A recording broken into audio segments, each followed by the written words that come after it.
hold on. Mamdani advocated for defunding NYPD in 2020. He's since said his goal is reform, not defunding. Exactly. And then also just you guys are doing that again. It's the old Harris playbook. Just one more thing. Point of order. He just said he didn't want to tax white people specifically, just higher income neighborhoods that do happen to be majority white. He literally wrote it in his statement, Omar. He literally wrote it down. Are you letting him get off the hook? White? No, I am saying that he said that, but not on the basis of race specific. That's Republican Scott Jennings shutting down CNN's attempt to spin racial socialism into a serious policy conversation. And when you see who he's talking to, it all makes sense. Welcome to Nerk News. I'm Nerkish, and it looks like CNN still hasn't figured out how to talk about socialism without embarrassing themselves. Because when your big defense of woke race-based policies is delivered by a reporter who became famous for standing in front of a burning building and telling us that the riot that caused it was mostly peaceful, that's when you know the media really isn't sending its best. I mean, if this is what the Democratic bench looks like for 2028, Trump's already won. Here's Scott Jennings dismantling Omar Jimenez for trying to run interference for Zohran Mamdani's race-obsessed nonsense. Yeah, if I were Maria, I'd want to talk about tactics, too, because to talk about this guy's record and his ideas would absolutely sink the Democratic Party. I mean, on the one hand, he says, I don't think there should be billionaires. And then 10 seconds later, he says, but I want to work with them to make sure there's, equality across the city. Working with them is a euphemism for taxing them into oblivion. That's number one. Number two, he's also said he wants to tax people based on their race, which is one of the most radical things I've ever heard.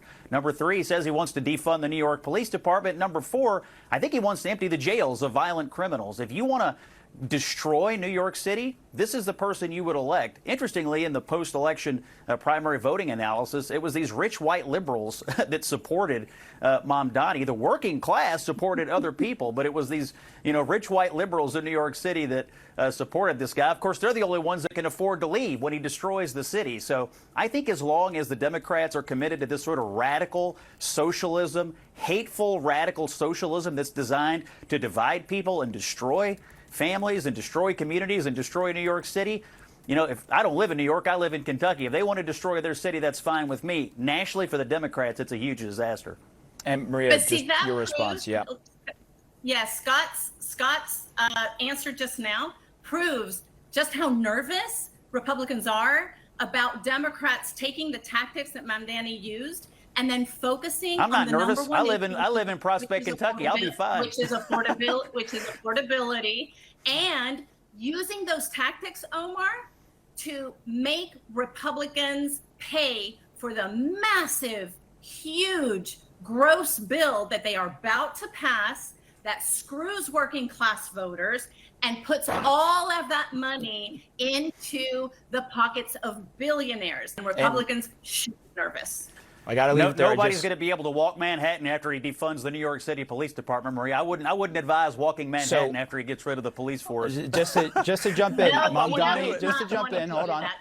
When a guy literally says he wants to tax white people and then the media acts confused about why people are upset, that's not journalism, that's activism. I mean, Scott Jennings practically laughed in Jimenez's face, and rightfully so. This isn't about nuance. Mamdani made it very clear. He's pushing an agenda that weaponizes race and punishes success. The gaslighting from CNN is just more of the same, trying to pretend the left didn't say exactly what they said. And when it comes to defunding the police, Mamdani's fake walk back is straight out of the Harris playbook. Extreme proposal, then pretend you're moderate when the heat's on. It's a classic political bait and switch. Here's Kristen Welker gushing over Mamdani's plan to keep pushing divisive, race-obsessed nonsense. Like it's some kind of moral revolution instead of what it actually is, an anti-American fantasy. Do you think that billionaires have a right to exist?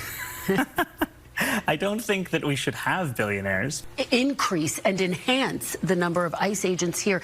If that happens on your watch, how do you plan to handle it? We have to stand up and fight back. We saw ICE agents arrest a migrant at Federal Plaza, and then we saw NYPD officers arresting a pastor who was peacefully observing that arrest. Those days are going to come to an end when I'm the mayor. To shift the tax burden from overtaxed homeowners in the outer boroughs to more expensive homes in richer and whiter neighborhoods. Explain why you are bringing race into your tax proposal?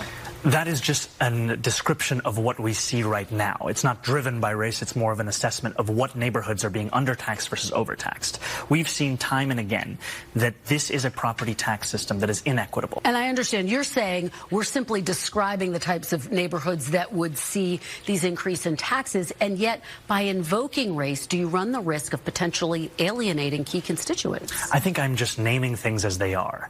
And ultimately, the thing that motivates me in this is to create a system of fairness. It is not to work backwards from a racial assessment of neighborhoods or our city. Rather, it's to ensure that we actually have an equal playing field. And right now, what we see with the property tax system is one that is overtaxing a number of New Yorkers and undertaxing others, and an inability of political will to resolve that. So no plans to change that language on your website?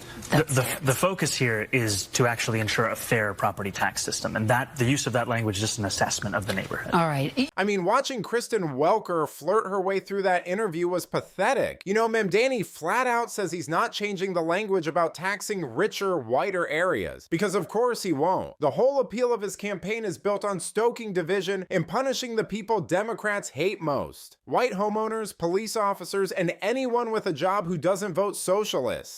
This isn't descriptive language. It's the same old identity politics dressed up with a new logo. And let's be clear, if a Republican had used that kind of rhetoric toward any other group, establishment media would be demanding resignation. Instead, they're clapping like seals. Mamdani isn't moderating, he's just lying about it. This is exactly why Trump's promised to arrest these radicals if they fight Iceland so well. People are tired of the gaslighting, they're tired of the lies, and they're definitely tired of the media playing footsie with communism. But let me know what you think. Should candidates like Mamdani be disqualified for pushing race-based tax policy? Let me know in the comments, and if you enjoyed this video, please give it a like and subscribe to the channel. That stuff really does help us out. Until then, this has been Nerk News. Thanks for watching. Bye.